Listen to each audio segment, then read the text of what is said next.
Il y a quelques jours, un couple révélé dans Secret Story a confié que leur jeune fils avait été victime d'un grave accident. Il se trouve depuis en fauteuil roulant. En story Instagram, sa maman a partagé de premières images du petit garçon. Les accidents arrivent très vite, Benoît et Charlène ne diront pas le contraire. Les deux anciens candidats de Secret Story, 2017, l'ont malheureusement compris de la pire des manières. En effet, dans la journée du dimanche 18 juin, Benoît a partagé son grand désarroi sur les réseaux sociaux après l'accident dont a été victime son fils Thiam, 3 ans, et pour lequel il se sent responsable. Pour cause, s'y est-il lors d'une balade à vélo avec le bambin que le drame est arrivé comme il l'a expliqué. J'accepte qu'il monte derrière moi sur le porte-bagages pour lui faire plaisir. L'allée s'est parfaitement passée, un très bon moment père-fils, mais voilà, à quelques mètres de la maison sur le retour, Thiam s'est pris le pied dans les rayons de la roue du vélo.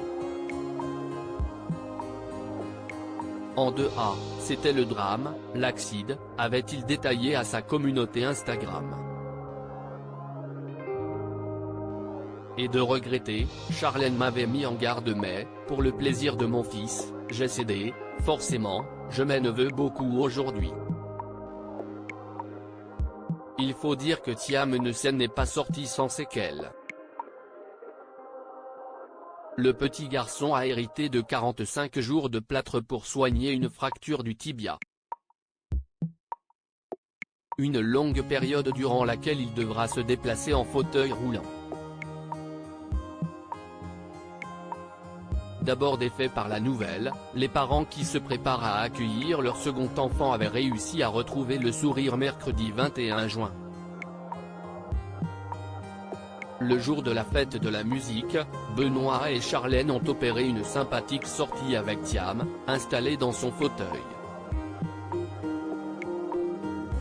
Si est-il la première fois qu'il le dévoilait ainsi depuis l'accident. Et ce dernier est apparu en très grande forme, gigotant dans tous les sens et demandant à son papa d'accélérer. Voir notre diaporama. Incroyable comme notre Titi est fort et s'adapte à cette situation peu confortable, lui a reconnu Benoît un peu plus tard en filmant son fils en train de jouer par terre et se déplacer comme il le peut malgré sa jambe dans le plâtre. Plus de Doliprane depuis 2 jours et déjà plus d'appréhension. Il peut jouer de lui-même et a retrouvé le sourire pour mon plus grand bonheur. Les journées sont à présent plus faciles, a-t-il également rassuré.